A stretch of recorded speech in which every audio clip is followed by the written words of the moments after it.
खायचं मनात आलं, की जास्त तामझाम न करता झटपट करायचं आणि पोटभर खायचं. तर चला आज मस्त असा पाणीपुरीचा बेत आहे. बाहेर पाऊस पडतोय आणि इकडे आमची पाणीपुरीची तयारी चालू आहे. तर एका साईडला मी पुऱ्या तळून घेतल्या आणि एका साईडला रगड्यासाठी बटाटा आणि डाळ शिजवून घेतली. माझ्या लेकाचा अभ्याससुद्धा चालू आहे. आता बटाटा सोलून रगडासुद्धा करून घेते. तर पाणीपुरीच्या पाणीसाठी मी कधीही चिंचेची चटणी वगैरे काहीच वापरत नाही. झटपट अशा पद्धतीने पाणी बनवून घेते. तर इथे मी पाणीपुरीचा मसाला घातला, त्याच्यामध्ये 2 चमचे चाट मसाला घातला. त्यातला थोडासा चाट मसाला माझ्या लेकाने खाल्ला. मग काही चाट मसाला जिभेवर पडता-पडता टुणकन अशी उडी मारलेली आहे.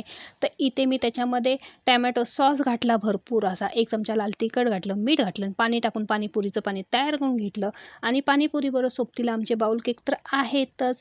तर सानूची मैत्रीणसुद्धा आलेली आहे. मस्त असं पाणीपुरीचा आणि बाउल केकचा आमचा छान असा बेत झालेला आहे.